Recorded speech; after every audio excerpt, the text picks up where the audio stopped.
Causas de problemas matrimoniales. Ahora, muy bien, vamos a comenzar desde la A hasta la Z para identificar la causa de un problema. Tenemos primero que decidir si se trata de un error, de un pecado voluntario o de el fracaso de desobedecer la palabra de Dios. Al hacerlo, vamos también a tener que reconocer que si la Biblia llama a una práctica pecado, sería equivocado llamarlo de otra manera. Rápidamente, el alcoholismo no es una enfermedad, el homosexualismo no es una enfermedad, son pecados.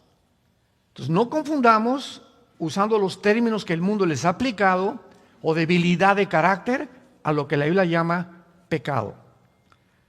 Por ejemplo, llamar al pecado debilidad, enfermedad o falta de madurez, o usar otros términos psicológicos o sociológicos que deforman o disimulan su verdadera naturaleza, es completamente descarriarse uno mismo de la verdad de lo que la Biblia nos enseña.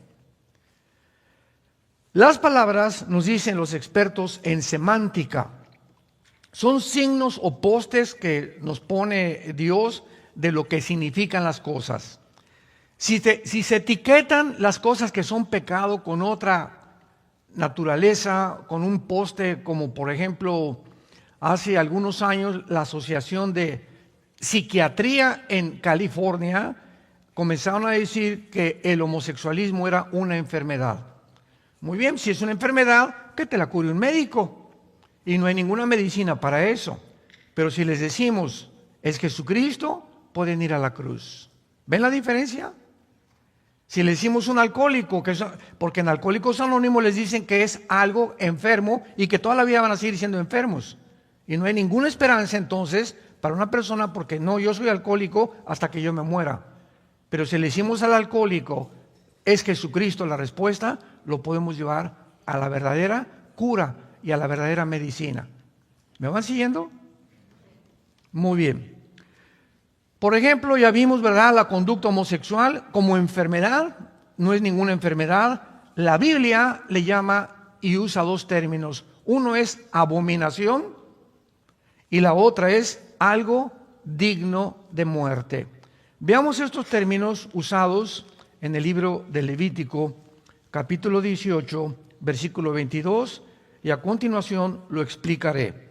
Dice Levítico 18, 22, no te echarás con varón como con mujer, es abominación. Esta palabra toeva en el hebreo significa detestable y algo que contamina. Por ejemplo, en la iglesia, la organización que tenemos nosotros, tenemos homosexuales, tenemos lesbianas y son bienvenidos porque la iglesia es un hospital. Muy bien, muchachito, ¿verdad? Qué bueno que vienes a identificarte, que eres gay o que eres homosexual o como le quieras poner de nombre. Sin embargo, te vamos a decir, ¿verdad?, que durante 6 meses te tienes que discipular y en los campamentos de jóvenes no te vamos a permitir ir. Mucho menos que seas maestro de la escuela dominical, porque son personas que tienen necesidad de una restauración y no se logra de la noche a la mañana.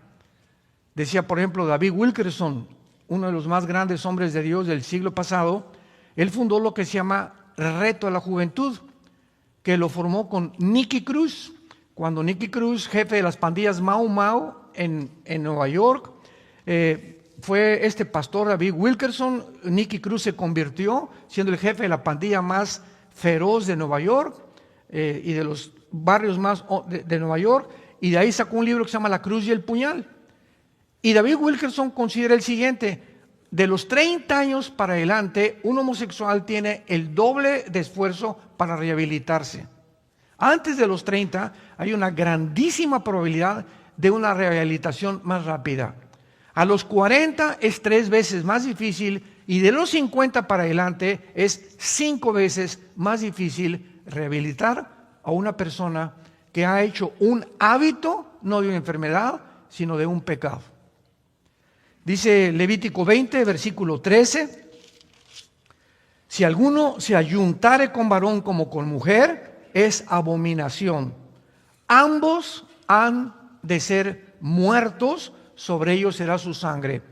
Recordemos algo, el contexto de los mandamientos de Dios, dados en muchas partes en el Antiguo Testamento, tenemos que recordar el grupo de personas a quien Dios se dirigió. Aquí tenemos un grupo de personas que está sacando Dios y lo está llevando por un desierto, y lo que tienen que cuidar este grupo de personas es cuidarse, purificarse lo más que puedan antes de entrar a la tierra prometida. No lo está diciendo a una grande nación.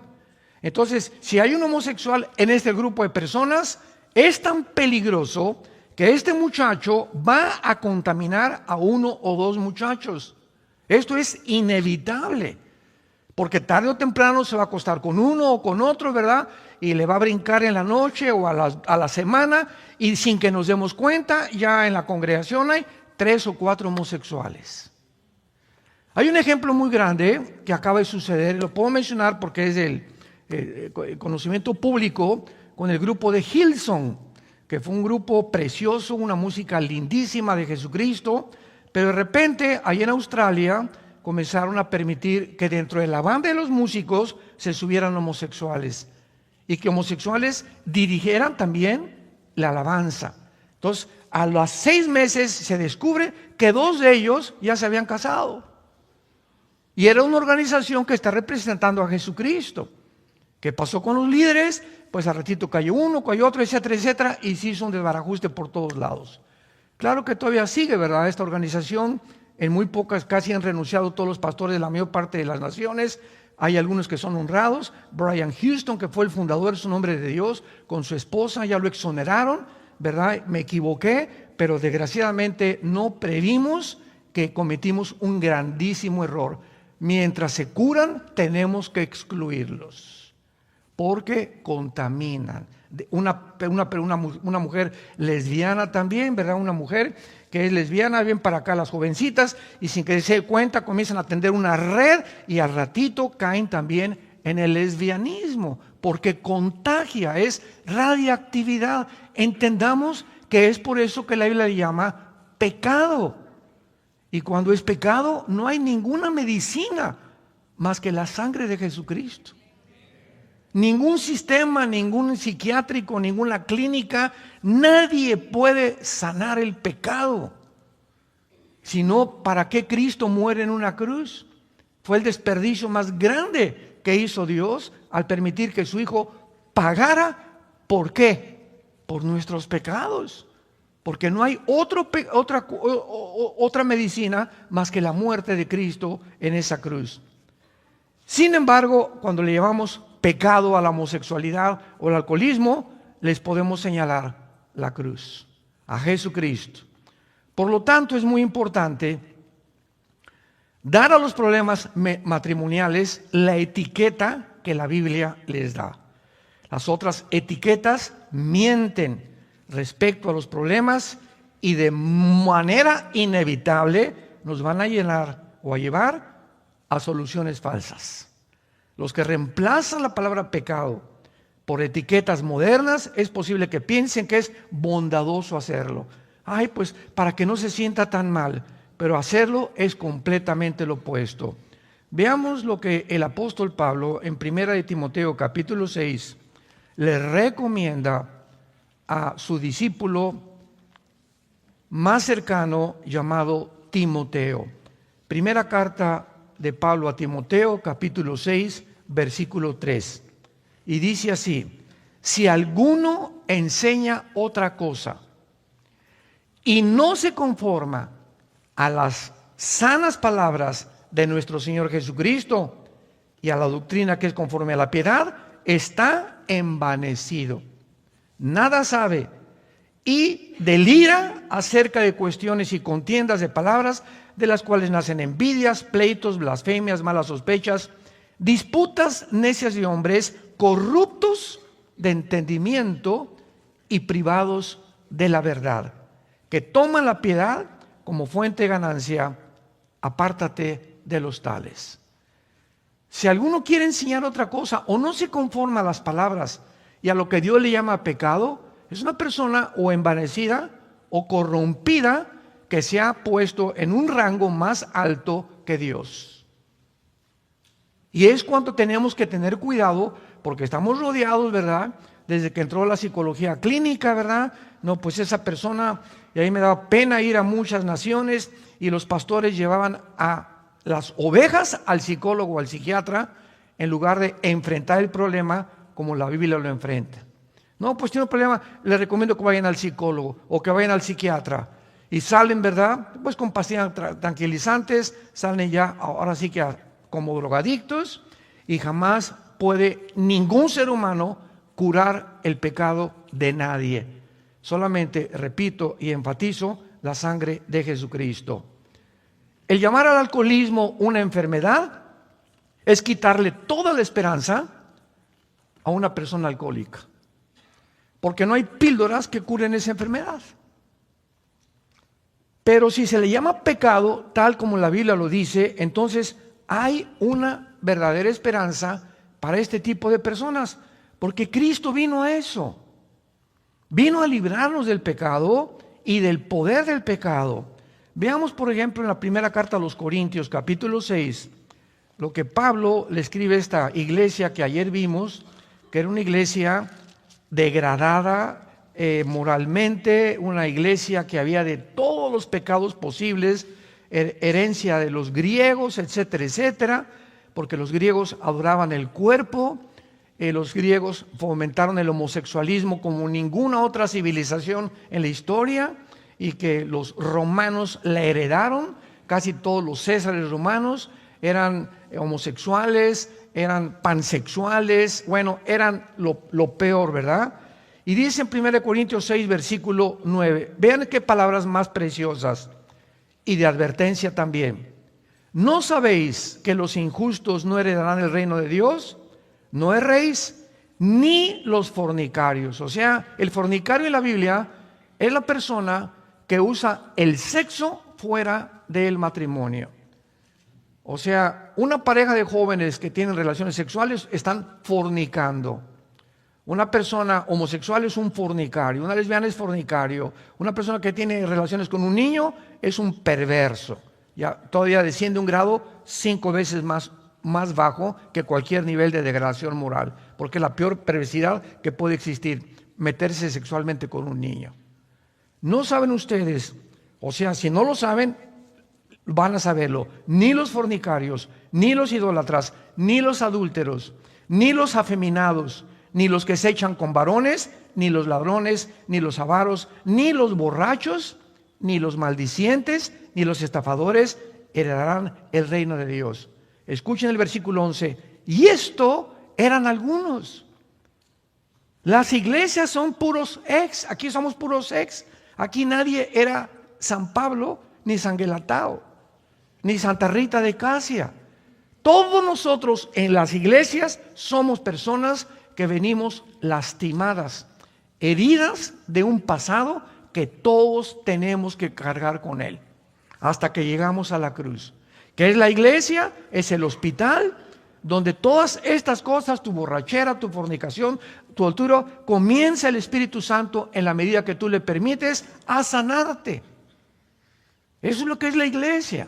Entonces no solamente venir aquí, pararte y oír y de lunes a viernes portarte igual.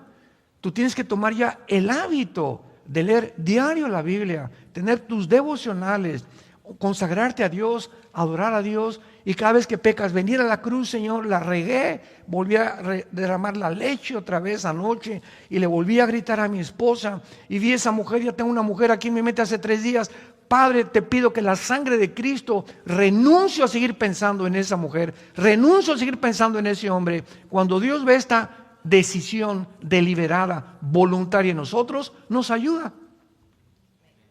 ¿Por qué? Porque estás siendo una persona honesta delante de Dios. El que esconde sus pecados no prosperará. Discierne inmediatamente cuando hay algo que te está molestando en tu vida, ven corriendo a la cruz antes de que comience a hacerse un hábito y el hábito acabe formando tu carácter. Y mientras más tardas en deshacerte de esa maldición, porque son maldiciones que van a impedir que prosperemos, más difícil será quitarlo de tu vida. Veamos en Romanos capítulo 6, versículo 12 en adelante, lo que dice también el apóstol Pablo acerca del pecado. No reine pues el pecado en vuestro cuerpo mortal, de modo que lo obedezcas en todos sus impulsos desordenados, que se tradujo concupiscencias. Notemos en primer lugar que el pecado es como un rey. Cualquier cosa que entre a tu vida sin que te des cuenta, ya no eres tú el que gobiernas.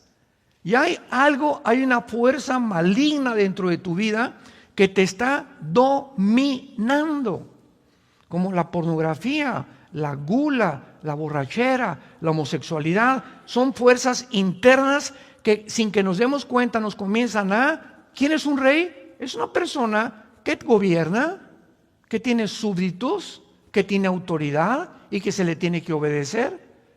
Y así le llama el Espíritu Santo al pecado, como un rey. Y se nos manda, ¿qué cosa? Que no lo obedezcamos. Te levantas a las 9 de la noche, quiero pizza. No, qué pizza ni qué nada. Me voy a dormir y te va a costar y te vas a dormir. Y al otro día, quiero pizza a las 11 de la noche, no le doy. Y comienzas a tu cuerpo a sujetarlo y no es mi cuerpo el que me da las órdenes, ahora va a ser mi mente con el poder del Espíritu Santo. Y a los 4 o 5 días que le diga, cállese y no le voy a dar postre en la noche, se convierte en un hábito y he roto esa maldición. Voy caminando por la calle, estoy acostumbrado a ver a las mujeres por aquí, no la veo. Y no veo esto. Y veo la televisión y le cambio de canal. Y cuando lo repites, Dios el Espíritu Santo en tu vida ve que tienes la intención, no quiero pecar, porque hay la voluntad, y le vuelves y le cambias, a la semana, tu mente se levanta una fortaleza contra las tentaciones de Satanás. Nadie cae en adulterio de la noche a la mañana. Nadie. Ya tienes 1 mes, 2 meses mirando a una mujer o a un hombre, todo comienza a crecer, y cuando te das cuenta hay un monstruo dentro de ti. Se convirtió en un rey porque no quisiste obedecer a Dios.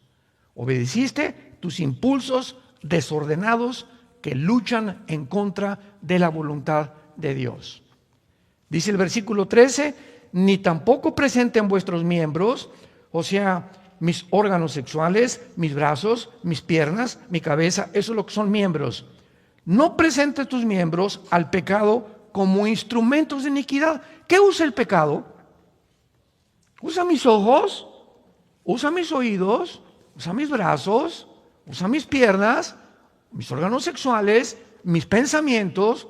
El pecado tiene que usar al cuerpo como su instrumento.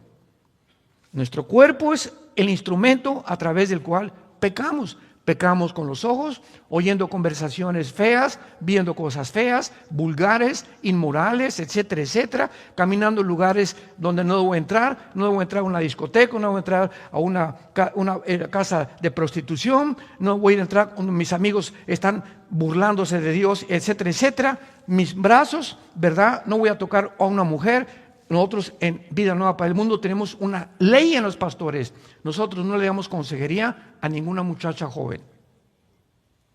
Hermano pastor, ¿me da consejería? Le hablo a mi esposa y si mi esposa no está, no te puedo dar una consejería. ¿Por qué? Porque la carne es débil. Hay hermanas también, ¿verdad? Que llegan, pastor, no, hermana, no se me acerque. No me chille, chille a su esposo o a su mamá. ¿Por qué? Porque comienza el contagio y comenzamos a sentirnos y sin que nos demos cuenta, caemos. Somos hombres igual que ustedes y tenemos que poner reglas y tenemos que poner cercos porque no podemos jugar. ¿Quién jugará con una brasa caliente y la avientas y vas a acabar quemando?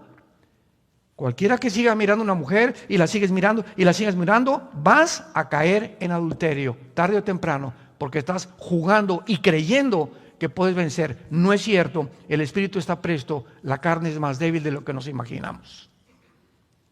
Nadie es invulnerable al pecado.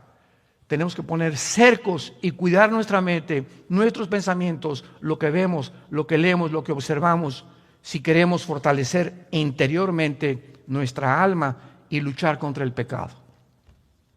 Dice el versículo 14 de Romanos 6, porque el pecado no te tiene por qué dominar, porque no estás bajo la ley, estás bajo la gracia.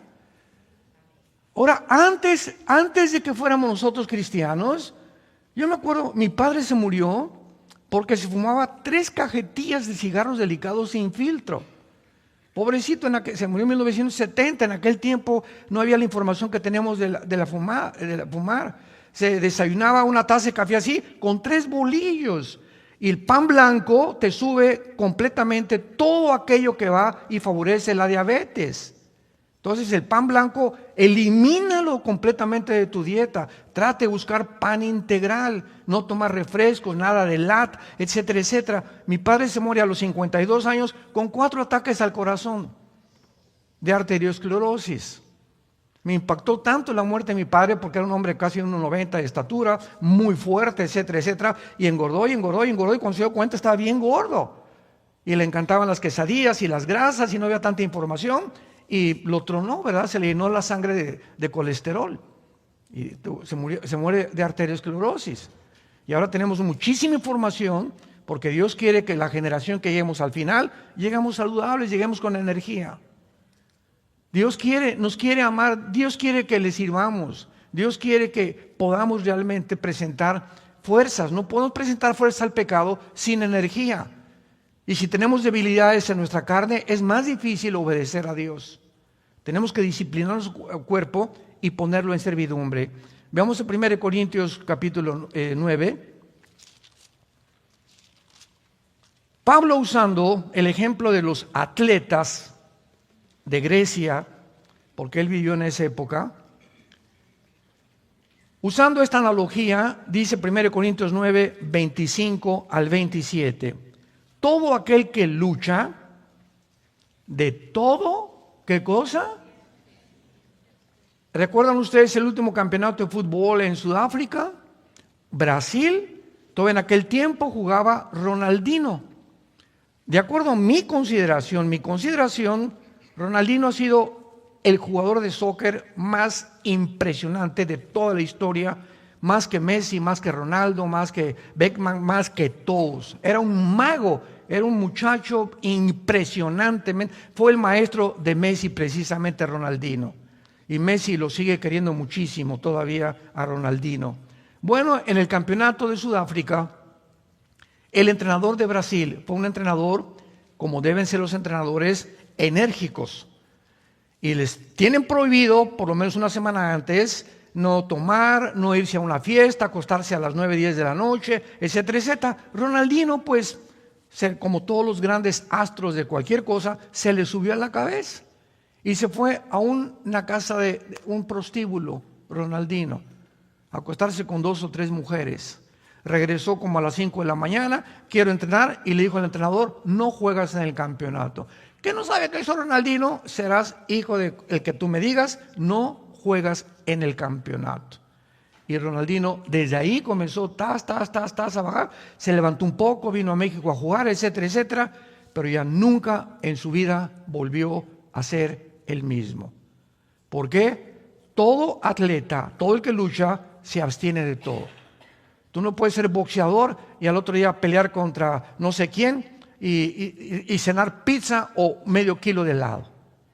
Ni tampoco tener relaciones con tu esposa para que la energía la guardes en tu pelea de box.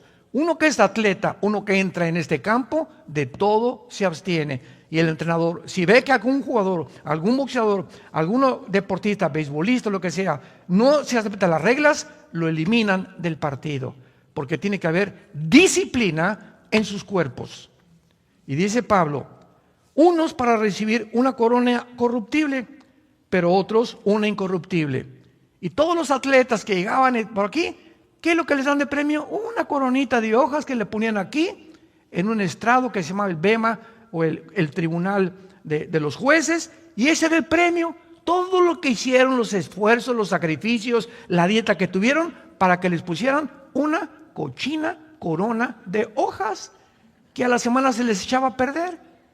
Y nosotros no estamos buscando una corona de esas, sino una incorruptible. No tenemos idea de los premios que Dios tiene guardados cuando nosotros le obedecemos.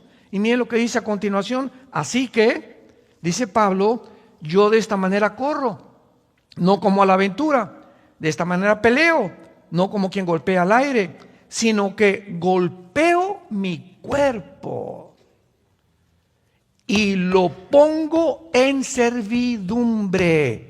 Ahora vas a ser mi esclavo. Me engañaste, ¿verdad? Y que fumar, y que emborracharme, y que por acá, y que ver, pues ahora no. Mi mente la voy a fortalecer y mi cuerpo va a ser mi esclavo. Antes de ser cristiano era al revés. Mi cuerpo me daba órdenes y obedecía lo que mi cuerpo me pedía. Le dábamos gusto a los placeres del cuerpo, porque éramos esclavos del pecado. Ya no somos esclavos del pecado. Dios infunde un poder que se llama el Espíritu Santo entre nosotros, para que el Espíritu comencemos a desarrollarlo entre nosotros a través de la palabra y de la comunión con Él. Y mientras más estamos en el Señor, más fuerte y más fuerte nos quiere volver el Señor, hasta volvernos guerreros, gigantes, donde ya mi cuerpo es una fortaleza y ya es más difícil que caiga en la tentación que en cualquiera que sigue obedeciendo los deseos y los placeres de su cuerpo. Estamos en una guerra, cristianos. Esto no es un chiste. Y la batalla y lo que está de por medio es tu alma y la vida de tu familia y de tus hijos. Golpeo mi cuerpo y lo pongo en servidumbre. Y miren lo que dice Pablo. No sea que Pablo, el más grande misionero y cristiano después de Cristo en la historia de la cristiandad, dice Pablo, no sea que yo, habiendo sido grande predicador, heraldo, yo venga a ser eliminado. No significa que va a perder la salvación, porque la salvación no se pierde. Significa que Dios te puede decir, ya no te uso. Sigues siendo un cristiano, ya no tienes poder, ya no ganas las almas, ya no tienes una pasión por la verdad, todo lo haces ya mecánicamente, te has vuelto un religioso. ¿Por qué? Perdiste las ganas, ya no disfrutas la Biblia, no disfrutas ya nada en la vida, simplemente ¿por qué? Porque Dios no te usa. Dice Pablo en otra parte de la carta a Timoteo, en un fregadero, en una cocina de una señora, hay vasos sucios y hay vasos limpios. Viene alguien a mi casa, dice Pablo, y pues le voy a dar un vaso sucio y ponerle ahí cualquier cosa y dar, no, uso los vasos limpios. Los que están sucios están en el fregadero, esperando ser lavados. Y hasta que no sean lavados, no se pueden usar. Y dice Pablo, así son las vidas de ustedes. Cuando Dios quiere usar a alguien, ¿a quién va a buscar? ¿A quién va a usar?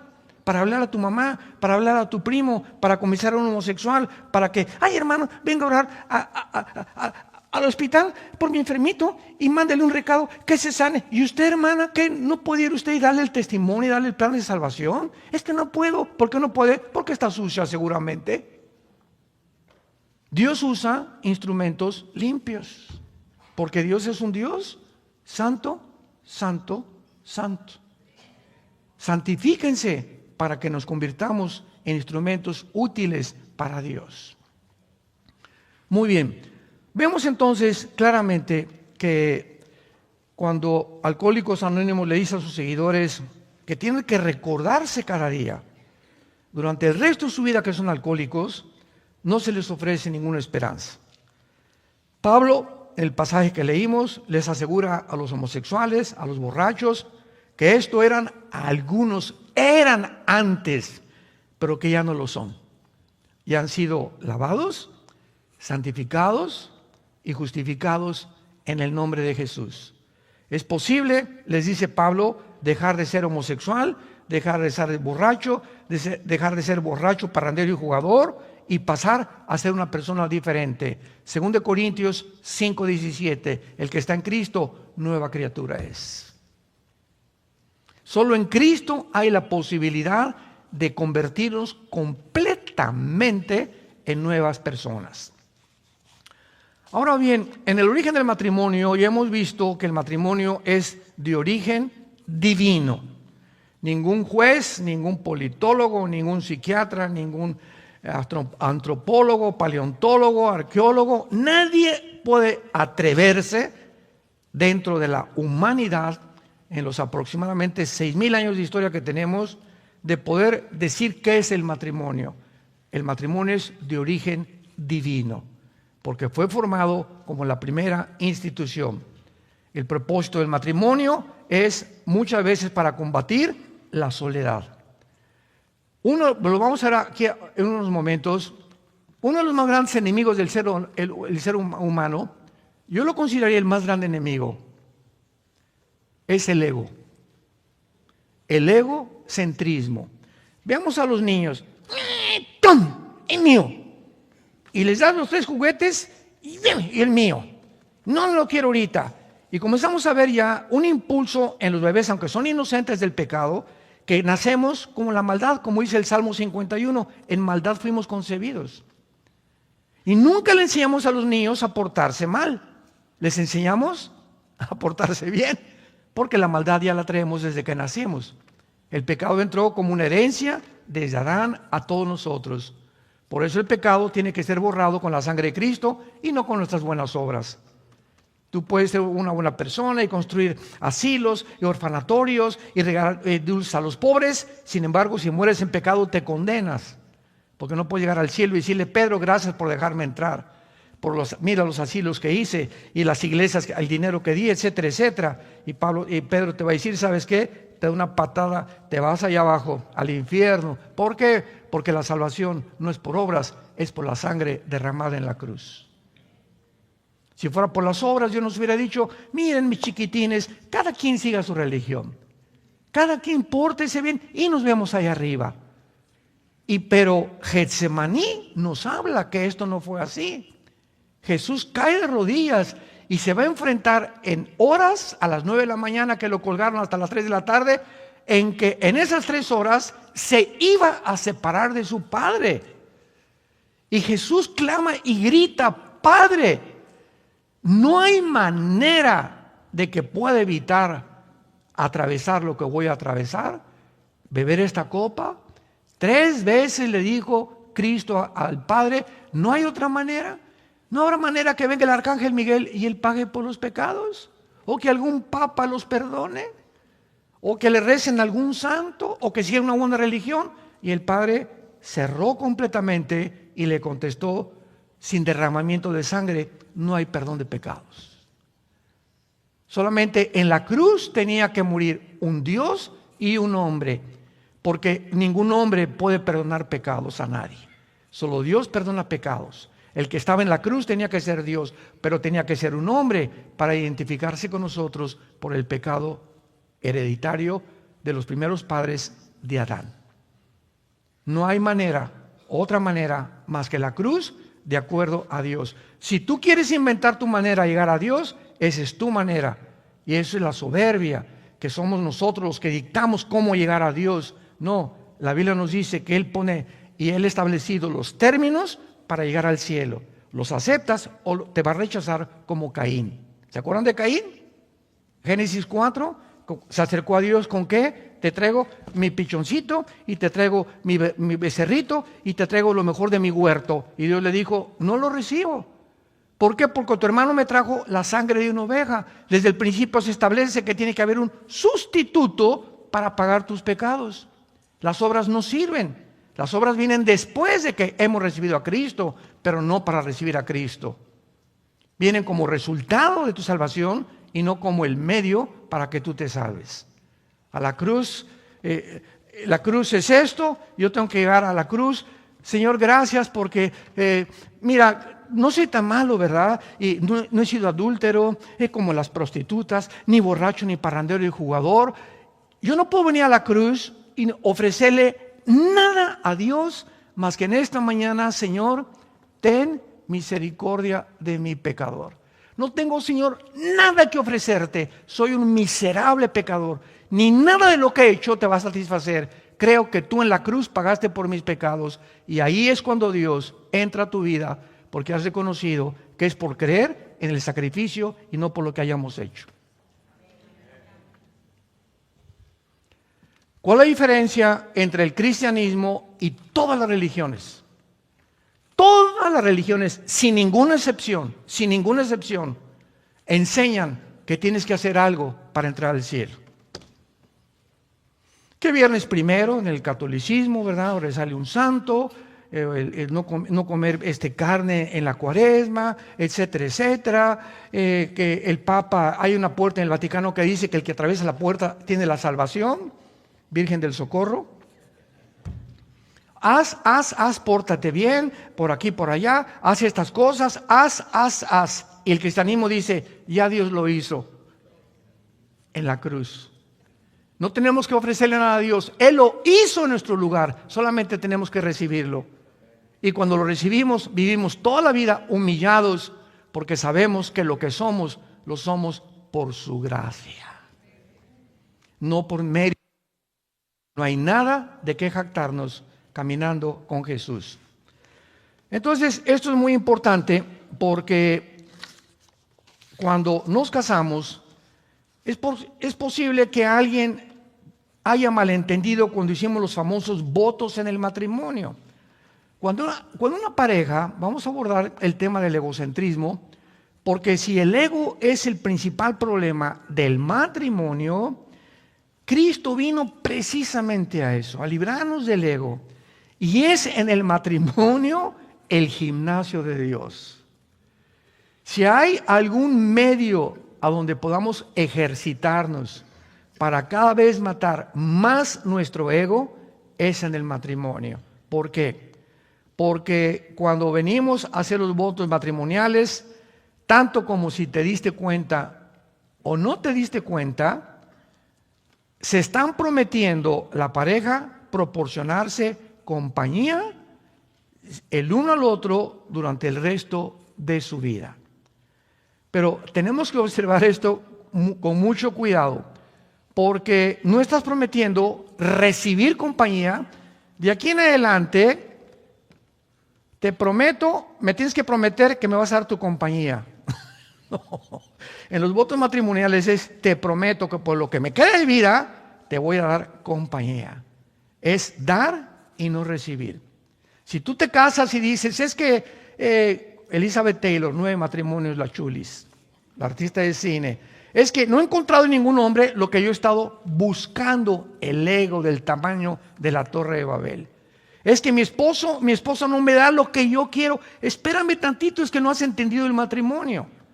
Si tú sigues buscando de tu pareja que te dé, pues vives completamente en el trono del ego. Pero si te olvidas, y no importa si te da o no te da tu pareja, tú le correspondes y le sigues dando, como lo vimos ayer con las mujeres que están casadas con hombres que no son cristianos. En ese momento tu ego, sin que te des cuenta, tú te estás bendiciendo y estás siendo sanada. Estás siendo sanado. Y llega un momento en que ya es tan grande tu pasión, ¿verdad?, por la persona, y si él se comete adulterio, pues que se vaya el gavilán. Si te deja, que te deja, pero tú sigues siendo feliz, porque en el matrimonio te libraste y comenzaste a sanar tu ego, y estás lista. Si quieres casarte con otro, con otra, estás perfectamente preparado para segundo o terceras nupcias, si es la voluntad de Dios, porque si no, el segundo matrimonio es peor, el tercer es peor, el cuarto vas a acabar en el psiquiátrico. El matrimonio no es un acto de amor en el cual una persona promete cubrir la necesidad del otro para toda la vida. Estoy prometiéndole a mi esposa que voy a cubrir sus necesidades sin condiciones ni estipulaciones. Esto quiere decir que cuando un marido le dice, se queja a su esposa diciéndole, no consigo lo que quiero en el matrimonio, sus palabras carecen de todo sentido común. Es mero egocentrismo. Se le tiene que contestar, usted, señora, usted, señor, no entró en el matrimonio a fin de conseguir algo para usted. El matrimonio y los votos que hizo fue para darle algo a su cónyuge. Es el secreto de la vida cristiana. De tal manera Dios amó que... Y eso que hizo Jesús en la cruz, darse. en la peor crisis emocional, espiritual, de la tortura de los clavos y la corona de espinas, se abandonó a sí mismo, porque cuando sufrimos nos victimizamos y nadie se acuerda de mí y nadie me viene a saludar y estuve en el hospital y no me visitaron, etcétera, etcétera, y nos concentramos en nosotros mismos. Es la reacción psicológica de un ser humano normal. Por eso los más grandes psiquiatras en Brasil, hay uno, se me olvidó el nombre, que examinó la vida psicológica de Cristo. Él no pudo ser un ser humano como nosotros igual, porque en la cruz nunca pensó en él. Y Juan, ahí está tu madre, madre, ahí está tu hijo. En los últimos momentos estaba pensando en los demás. Y no, ya me estoy muriendo, me las pagarás. No somos así, así somos. Al contrario, cada uno hace votos de dar todo lo que puede. Ese es el matrimonio, es el secreto. Y ya si te responde el hombre o no te responde, es problema de Dios y de ellos. Pero si ve Dios que tú eres una persona que estás entregando, está construyendo un guerrerazo Dios, una guerreraza Dios. Porque mientras más te das a los demás o en tu matrimonio, más bendiciones te da Dios durante toda tu vida. Por lo tanto, ¿verdad? La única cuestión es preguntarse, ¿estoy cumpliendo mis votos? ¿Para qué me casé? ¿Para recibir? Y si no, muchas personas dicen, bueno, pues estoy dispuesto a dar con tal de que reciba algo a cambio. Hágame el favor, Jesús, María y el burrito que los acompaña. Pues yo daré lo que sea si recibo algo a cambio. Es una persona centrada en su ego. Veamos en Filipenses capítulo 2 el consejo que recibimos de la Biblia. Y está de por medio la vida de Jesús. Jesús no solamente muere en la cruz, sino que vive una vida completamente libre del ego, para enseñarnos que es nuestro más grande enemigo. Dice Filipenses 2, versículo 3: nada hagan por contienda o por vanagloria, antes bien con humildad estímense unos a otros, cada uno a los demás, como superiores a sí mismo, no mirando cada uno por lo suyo, sino también cada cual por los de los otros. Hay en ustedes este sentir que hubo en Cristo Jesús, el cual, siendo en forma de Dios, no estimó el igual ser a Dios como cosa que aferrarse. Ahí está Jesús, el creador de los planetas, los sistemas, las galaxias, las hormigas, los seres humanos, los arcángeles. Y el Padre le dice al Hijo, Hijo, baja a ese planeta insignificante, casi de los más chiquitos que hay en el sistema solar, y vas a hacer esto y esto y esto. Y vas a nacer en un pesebre. El Dios creador del universo, con un papá que va a ser carpintero. Y vas a crecer entre pobres, menesterosos, y vas a hacer el bien, vas a sanar, etcétera, etcétera. No vas a tener nunca un cuarto ni un cojín donde acostarte. Vas a andar en el desierto, en los montes, con un grupo de hombres que te van a seguir, y les vas a enseñar todos los secretos que hay en el cielo para que en la tierra puedan entender cuál es su propósito, por lo cual yo los creé. Y finalmente vas a abrir tus brazos en una cruz, y todos los que sanaste y todos los que los demonios que le sacaste te van a gritar, crucifícale. Los que te alabaron al entrar a Jerusalén, Hosana el que viene al rey David, en 5 días te van a crucificar. No confíes en los hombres, no confíes en la fama, no confíes en la popularidad, no confíes en los halagos que te hace la gente. No cedas ni se envanezca tu ego, porque no sabes quién soy yo. En los estacionamientos que tenemos en nuestras iglesias llegan los hermanos y tenemos un grupo de personas, estaciónese por ahí. ¿Qué usted no sabe quién soy yo? No, pero yo sí sé quién soy, yo soy hijo de Dios. Y si usted quiere obedecer a Dios, no importa si sea diputado, que sea otra cosa, porque ese es el ego. Siempre, ¿qué no sabes quién soy yo? ¿Qué no me tienen que tratar? Pónganme la alfombra. Todas esas personas son las más miserables de la vida. Hace algún tiempo di un ejemplo de la Madre Teresa. Todos ustedes saben la Madre Teresa de Calcuta, que tenía muchas cosas para curar a enfermos de lepra, etcétera, etcétera. Y llegó a Nueva York la Madre Teresa. Y le preguntaron los reporteros: oiga, Madre Teresa, pues aquí en Nueva York hay millonarios que le pueden dar a usted un lugar con aire acondicionado, un leprosario, no tiene por qué regresar allá a la India, etcétera, etcétera. Aquí tenemos un carro, le ponemos una limusina a sus órdenes, porque ella era una figura pública. Y entonces ella contestó: no, pero ¿por qué nos niega usted eso? Y contesta la Madre Teresa: porque he aprendido que mi felicidad está en vivir para los demás, no en recibir yo atenciones, ni tampoco vivir en un medio ambiente cómodo, con cama king size, etcétera, etcétera. Yo he sido llamada y he encontrado que mi felicidad radica en dar mi vida por estos leprosos. Me regreso a Calcuta. Y le dijo adiós al dinero, a la fama, a todas esas cosas. La Biblia dice: recibirá un gran premio cuando entre al cielo, siendo católica. Hay católicos que se van a ir al cielo, porque han vivido lejos del egocentrismo, que es el pecado más grande que podamos tener. Ahora, en penúltimo lugar, vemos nosotros que Jesucristo nos dice en la Biblia: de tal manera amó Dios al mundo que dio. Nos amó y se entregó. Amad a vuestros enemigos. Si tu enemigo tiene hambre, dale de comer, dale de beber. Todas estas acciones rompen el ego sin que nos demos cuenta. Oye, pero ¿cómo? Si me la haces, me la pagas. Esa es la reacción normal de una persona que todavía tiene su ego del tamaño de la Torre de Babel.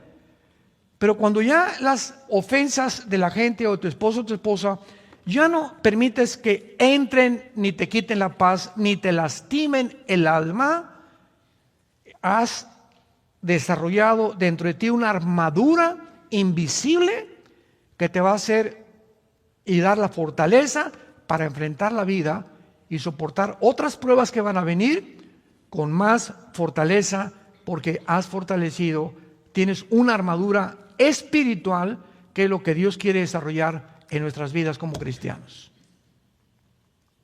Es finalmente ese propósito lo que Dios quiere hacernos, prepararnos para la vida. Se vienen problemas con nuestros hijos, y no acabamos con los hijos, seguimos con los nietos. Dicen que los nietos es el postre de los abuelos, pero los problemas no van a acabar.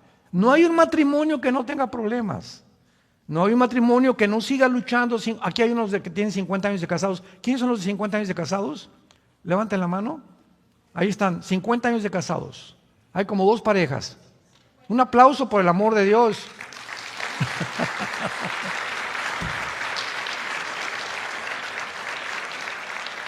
Yo le dije al hermano: hazle una estatua a tu esposa. Y contesta ella: no, los dos nos hemos soportado. Qué lindo, ¿verdad? Para llegar a esa edad, ya las bodas de oro, es porque los dos realmente han puesto su parte. Es la única manera de tener un matrimonio feliz y contento. En otras palabras, notamos que en la Biblia todo comienza con dar. ¿Y dónde se demuestra más el egocentrismo también? ¿En dónde? En la cartera. Porque aquí, cuando sacas la cartera, ahí está completamente, donde está tu tesoro, está tu corazón. Y nos acostumbramos, antes de ser cristianos, a dar limosnas. 5 pesos ahí en la iglesia, 10 pesos, etcétera, etcétera. Lo que les decía ayer, se nos olvida la gente también, y comenzamos a darnos cuenta que la generosidad es un síntoma de los más grandes que existen, en que estás libre del ego, o que por lo menos vas a la mitad de tu camino, porque cada vez sientes más dar y dar de tu tiempo, de tu dinero, de tu esfuerzo. Llegas a la iglesia y no como al cine. Yo llego en el cine y mis palomitas y mi refresco, y no me importa quién está acá ni quién está acá. Cuando llegas a la iglesia no es el cine. Llegas al cine, llegas a la iglesia a dar.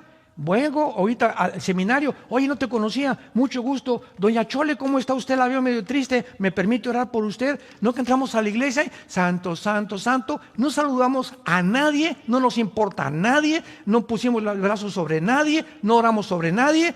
¿Por qué? Porque nuestro ego nos sigue controlando.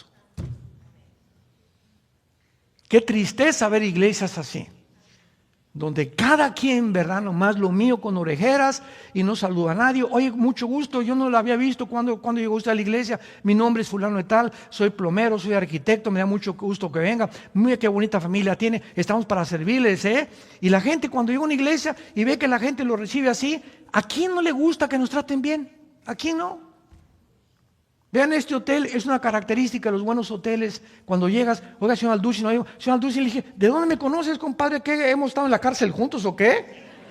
No, de hace 2, 3 años. ¿Cómo que hace 3 años? Sí, porque nos enseñaron a tener una lista de personas que pudiéramos apuntar, los que traen grupos, etcétera, etcétera, y hablarles por su nombre. Porque si alguien se siente importante es que te digan, oiga, señor Díaz, bienvenido. Ya saben que soy el señor Díaz y me reciben bien, ¿verdad? A todos nos gusta eso, ahí está el ego, ¿no? Ahí está el ego. Nos gusta que nos alaben, que nos exalten, etcétera, etcétera, que nos admiren. Ese es el ego. Y cuando ya evadimos todas esas cosas y lo único que nos importa es buscar dar y pasar tiempo, Cristo se detuvo en todo su ministerio 3, 4 horas con una mujer que llevaba 5 matrimonios, la samaritana, capítulo 4 de San Juan. Una mujer que llevaba 5 matrimonios y con el que estaba viviendo, la chulis, era su amante. ¿Y qué llegó Cristo con esta mujer a decirle? Eres una pecadora, etcétera, etcétera, dame de beber. Sí, y te voy a decir que esa agua vas a volver a tener sed. O sea, sigue buscando en los hombres la felicidad, nunca vas a estar satisfecho. Pero el agua que yo te daré será una fuente que salte de vida eterna en tu vida. Ya no busques en otras mujeres o las fantasías. Con otro hombre sería más feliz. ¿No es cierto? No es cierto. No es cierto. Si con el que tienes no pasaste la prueba, no vas a pasarla con el otro, ni con la otra tampoco. Son puertas falsas porque buscamos siempre el ego de saber quién me va a hacer feliz. Con esa sí sería feliz, con ese hombre sí sería feliz. Mentiras, mentiras, mentiras. Está siendo deshonesto, deshonesta con Dios. Amémonos como Dios nos ha puesto, démosle gracias por la esposa que tenemos, los hijos que tenemos y luchemos por nuestra familia. Padre, te damos gracias en esta mañana. Porque sabemos que en el mundo tendremos aflicción. Pablo, quiero decirte, le dice a Timoteo que en los últimos tiempos habrá hombres amadores de sí mismos. La primera característica que Pablo le dice a Timoteo, hombres, mujeres, amadores de sí mismos, centrados en sus intereses, en sus propiedades, en lo que les conviene, en lo que reciben de los demás. Por eso mueren, han alcanzado puestos, presidentes, deportistas, cantantes, y cuando tienen todo eso se dan cuenta que nunca vivieron para los demás, por lo cual en la tercera edad, en la cuarta edad, van a recibir lo que sembraron y van a morir miserables, vacíos, descubriendo tal vez demasiado tarde que vivieron para ellos mismos. Haya pues este sentir en ustedes que hubo en Cristo Jesús, el cual siendo en forma de Dios, no estimó el igual a ser su Padre en el cielo. Bajo un mundo depravado, a un basurero bajó Dios a caminar entre nosotros y enseñarnos que Él, el creador del universo, se hincaba delante de nosotros a lavarnos los pies. Dios viene a hincarse delante de nosotros. ¿Y nosotros quiénes somos? ¿Cómo puede haber ese orgullo todavía en tantos seres humanos? Tanto egocentrismo en sus propias vidas, buscando siempre aplauso, admiración, halagos que los sirvan, cuando es todo lo contrario lo que Jesús nos enseñó. El más grande entre ustedes no es el que es servido, sino el que sirve a los demás. Ahí está la grandeza de acuerdo al Dios de la Biblia. Te damos gracias, Señor, en esta mañana por tu palabra, y estamos listos con el poder de tu Espíritu a vivir esa vida que tú quieres que nosotros vivamos, para que podamos realmente decir que por el amor que nos tengamos unos a otros, nuestros mismos hijos sabrán que somos cristianos, que nuestro cristianismo es legítimo, es honesto, es puro, es transparente, porque ejemplo hemos dado de que seguimos los pies del Hijo de Dios, a quien exaltamos en esta mañana y a quien bendecimos porque se llama Jesucristo. Amén.